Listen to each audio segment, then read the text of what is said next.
Hey there everybody, it's Matt with Max Video, and today we are doing a game review. Hadn't done one of these in a minute. Hadn't done much of anything in a minute, to be honest, but we're here. So today we are going to be reviewing a game that both traumatized me and that I found just fantastic in the long run. And that game is Doki Doki Literature Club. Now, if you're like me, and you were hiding under a rock during the boom that was this game at the end of the year, into last year, let me inform you a little bit. Sorry, I just have one bit of mustache that's longer than the rest somehow. Anyway. So let me lead you through my discovery of the game. So I happened to notice that a few of my favorite gaming channels were playing this. Now I thought, okay, bit odd that they would be playing a visual novel. Not what I expected. I will give it that. But what you gonna do? I just kept seeing more and more and more. I saw Jacksepticeye play it. I saw Anime America play it, and they're not even a gaming channel. And they were talking about it. I was like, okay, maybe there's something to it. So one day I was perusing Steam, looking for a visual novel to play, because I enjoy playing visual novels. They're a little guilty pleasure of mine. When I saw that this one was free, I was like, I've heard of this game, and it's free? Of course I'm gonna play it.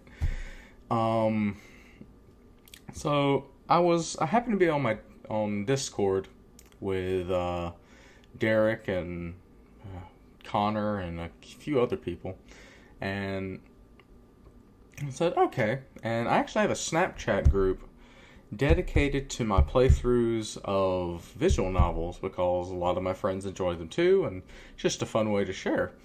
And so I was like, well, boys, we're cranking up the Snapchat channel again. Found me a new visual novel to play, and it's going to be a good time.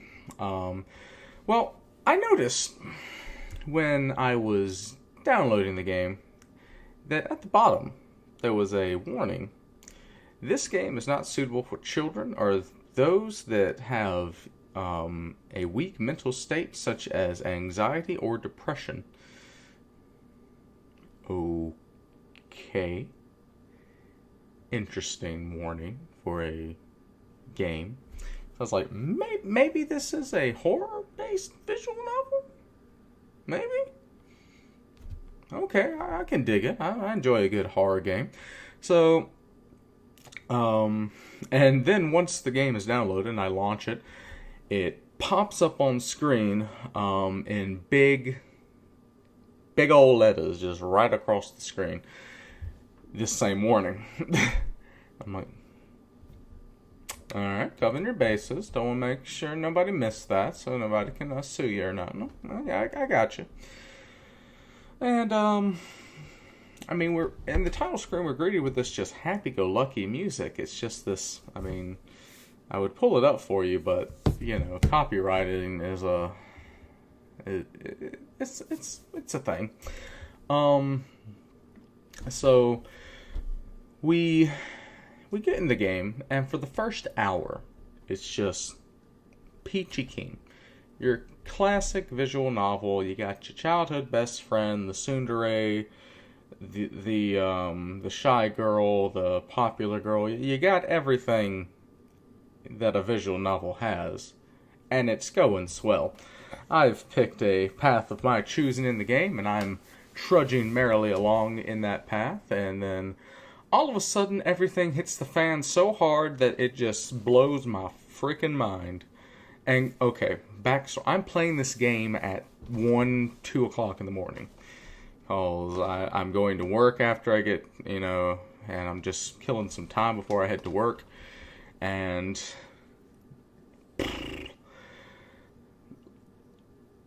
okay.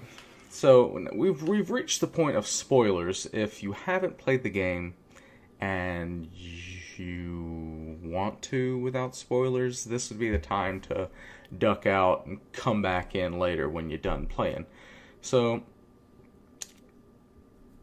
the game begins to become self-aware in a way. At first you don't notice it. After my second playthrough, I noticed the signs of it a bit more. But at first I didn't think anything of it.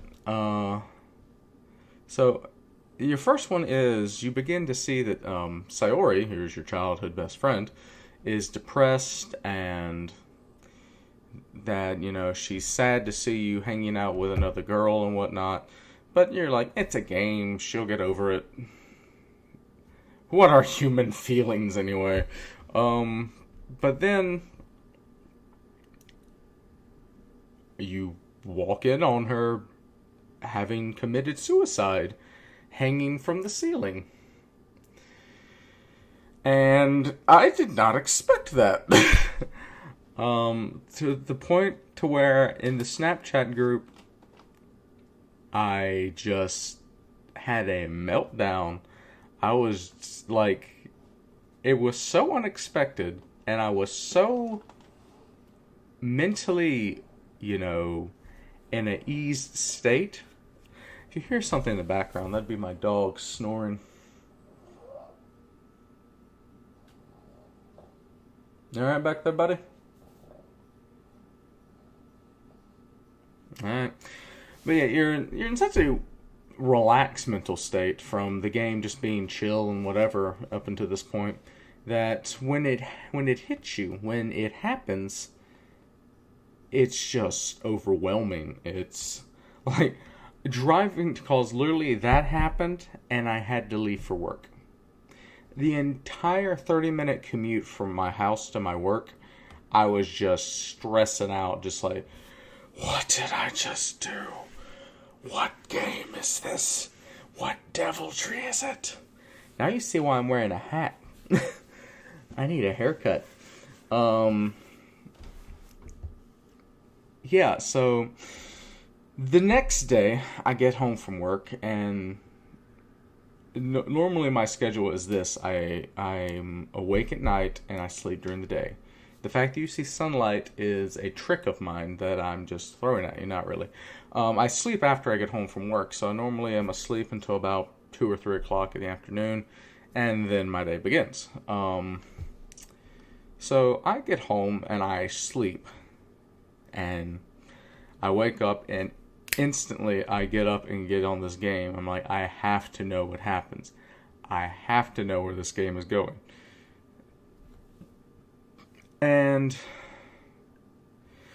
I'm going through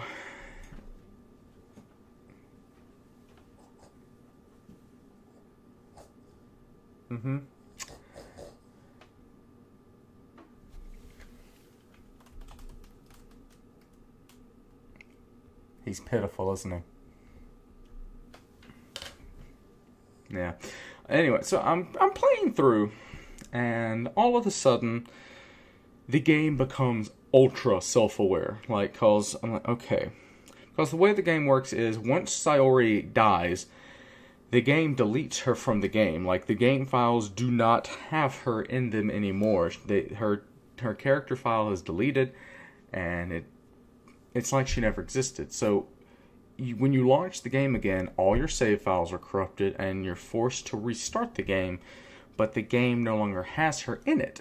So you're playing through as if Sayori did not exist.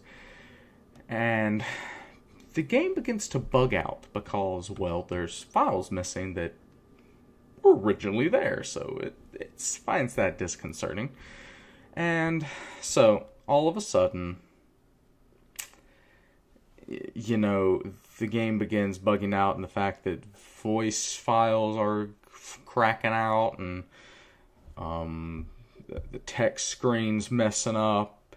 At one point, Natsuki's eyes are blurred out, and she has like real life looking lips, and it's creepy in all the wrong ways. And then it forces you into this path, mind you. You are forced into this path that you do not choose. And you see another character, Yuri, who is the shy girl, turns out to be yandere and psychotic, and ends up stabbing herself to death. So, and then you literally have to wait for an entire weekend's worth of day-night cycles to pass before the game will let you continue. And during that whole weekend's day-night cycle, you are staring at this girl's decomposing body. And it is so weird. So, upon doing that, the game tries to fix itself again. Failed attempt, though. And then you're left with Monica, who is the overarching villain?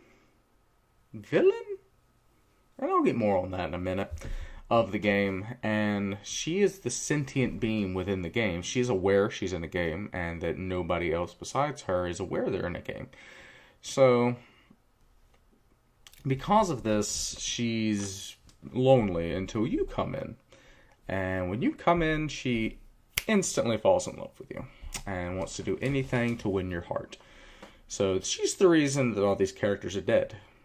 She went into their character files, rewrote the personalities to become psychotic or depressed or so forth, so on. And so eventually she just deletes the entire game. Like, everything in the game is deleted except you and her. And literally you're just staring at her on the screen. Every now and again she'll say something, some conversation piece. And yeah. So at that point, things become a bit unsettling, needless to say. And I don't know if it was just me and it was just a weird oddity, but I closed the game because I was like, well, this is weird. I'm just going to stop playing. The game restarted by itself. Nothing about me doing it. And she's like, where'd you go? And I was like, At one point, she was like, Maticus, because that's what I was playing. That was my character name in game. And she's like, Maticus, but I guess your real name's Matthew, isn't it? And I was like, no, not today. I've seen Terminator. I know where this is going. And then every time I would close the game and restart the game, she would like say something about where'd you go, or it was dark, the nightmares came back while you were away, so forth, so on. Eventually I was like, I'm done. How do I kill this demon? And I go into the game files, I find her character file, and delete her character file. Everything goes crazy. And it was intense. Like, she just bugs out, and she's struggling to keep herself in the game, even though she doesn't have a game file anymore. And then she's like, okay, I see what you want. You don't want me. So she restores the game and all the characters except her. She starts the game fresh with everybody but her. Well, when that happens... Sorry, hair in my mouth. Worry about that later. When that happens, everything seems okay again, oddly enough. Sayori becomes the president of the club instead of Monica. Everything seems chill. Until it turns out that becoming the president of the club caused Sayori to become sentient. But Monica, who was apparently just hiding in the background, overwatching everything, upon seeing Sayori trying to do the same thing she did, just deleted everything. Gave you one passing conversation as she went, sang you a pretty song, and yeah, starts the game fresh, like you never played it. You actually have to delete the game and re-download the game if you want to play it, because everything's gone. So, yeah, that was Doki Doki Literature Club. An interesting play. So, let's discuss for a moment. I'm not sure how long we've gone. We're at 15 minutes. Okay. Yeah. It was such a strange game. But the team at Team Salvato, along with a lot of theories and whatnot, have alluded to the fact that this is just a prequel to a later game. And I'm looking forward to that. Anyway, if you would like to see me play through this game or whatnot, or, you know, when the new game comes out, see a playthrough of that, let me know in the comments, and I might do it. I don't see why not. I'm dabbling in Let's Plays now, so we'll see. Anyway, thank you all so much for watching. I am going to be uploading videos a bit more frequently. I'm going with one video a week for right now until I get my life sorted out and figure out this new video editor I have. I think that was a problem with the last video I uploaded, was something went wrong in there, and I did not feel like re-editing and re-uploading it. But anyway, love all of you guys. As always, I'll see you in the next video. Later.